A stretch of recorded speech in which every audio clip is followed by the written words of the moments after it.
आज हम बात करेंगे उन फाइनेंशियल कॉन्सेप्ट्स की जो हर इंसान को समझनी चाहिए। ये वो चीजें हैं जो हमारी रोजाना की जिंदगी को प्रभावित करती हैं, लेकिन अक्सर हम इन्हें इग्नोर कर देते हैं। आइए शुरू करते हैं।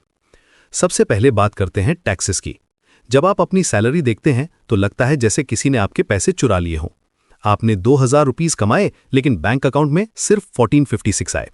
ये मॉडर्न रिचुअल है, अपने पैसे का एक हिस्सा इनविजिबल फोर्सेस को देना और फिर थैंक यू भी कहना। लेकिन सच्चाई ये है कि टैक्सेस सिविलाइजेशन की कॉस्ट है। ये पैसे रोड्स, स्कूल्स, हॉस्पिटल्स और पुलिस के लिए जाते हैं। Income tax, sales tax, capital gains tax, ये सब अलग अलग तरीके हैं गवर्नमेंट के रेवेन्यू कलेक्ट करने के। अब बात करते हैं बैंक्स की। ज्यादातर लोग सोचते हैं कि बैंक एक बड़ा सेफ है जो सिर्फ पैसे गार्ड करता है, लेकिन रियलिटी में बैंक्स फाइनेंशियल ट्रांजैक्शंस के मिडलमैन है। जब आप बैंक में 1000 रुपीज डिपॉजिट करते हैं तो बैंक उसमें से 900 रुपीज किसी और को लोन दे देता है। यह सिस्टम फ्रैक्शनल रिजर्व बैंकिंग कहलाता है। 2008 के फाइनेंशियल क्राइसिस में लोग लाइंस में खड़े होकर अपने सारे पैसे निकालने की कोशिश कर रहे थे। सौभाग्य से यूएस में मोस्ट बैंक्स गवर्नमेंट द्वारा $250,000 तक इंश्योर्ड हैं। इंटरेस्ट के बारे में सोचिए, ये मनी का रेंट है। जब पैसा किसी और के हाथ में होता है तो वो चार्ज करता है। अगर आप 1000 रुपीज बोरो करते हैं तो आपको 1280 वापस करना पड़ता है। कंपाउंड इंटरेस्ट का मतलब है कि हर डॉलर के क्लोन्स भी रेंट मांगते हैं। एक 12 रुपीज का बुरीटो 20% क्रेडिट कार्ड इंटरेस्ट के साथ 50 रुपीज का रिग्रेट बन सकता है। लेकिन अगर आप 7% एनुअल कंपाउंड इंटरेस्ट पर इन्वेस्ट करें तो आपके 100 रुपीज डबल होकर 200, फिर 400 बन जाते हैं।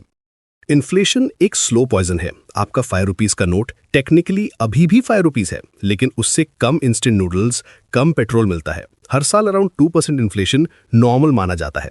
इकोनॉमी को एक पार्टी की तरह समझिए। बूम फेज में सब डांस कर रहे हैं, ड्रिंक्स फ्लो हो रहे हैं, लेकिन इवेंचुअली लाइट्स फ्लिकर होती हैं, रियलिटी हिट करती है। रिसेशन का मतलब है कम से कम 6 मंथ्स तक इकोनॉमी का डिक्रीज होना। ये पेनफुल रीसेट्स हैं, लेकिन फॉरएवर नहीं होते। जॉब लॉसेस होती हैं, स्पेंडिंग कम हो जाती है, लेकिन ये टेम्पररी फेज है। क्रेडिट स्कोर एक 3 डिजिट नंबर है जो 300 से 850 तक होता है। ये एक शैडोई एल्गोरिदम है जो आपका नेम, पास्ट और कॉलेज में कितनी बार आपने क्रेडिट कार्ड पेमेंट लेट की थी सब जानता है। 580 से नीचे रेड फ्लैग है, 750 के ऊपर अडल्ट क्रेडिबिलिटी दिखाता है। आपका क्रेडिट स्कोर एक पेट डॉग की तरह है, इग्नोर करेंगे तो ये आपकी लाइफ में पूप कर देगा।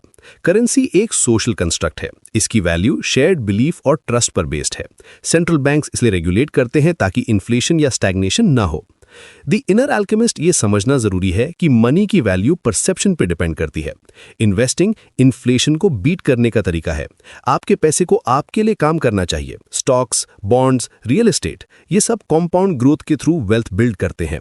वैल्यू सब्जेक्टिव होती है। हाई परसीव्ड वैल्यू क्रिएट करना वेल्थ का की ड्राइवर है। सबसे इंपॉर्टेंट एसेट है time. Consistent long term investing के थ्रू कंपाउंड इंटरेस्ट डेकेड्स में सिग्निफिकेंट वेल्थ बिल्ड करता है। गेम रिग्ड है, लेकिन अगर आप रूल्स सीख जाएं तो आप इसे वापस रिग कर सकते हैं। फाइनेंशियल लिटरेसी आपको इन इनविजिबल फोर्सेस को समझने की पावर देती है। आपका टाइम और मनी को प्रोएक्टिवली मैनेज करना लॉन्ग टर्म फाइनेंशियल सक्सेस के लिए जरूरी है।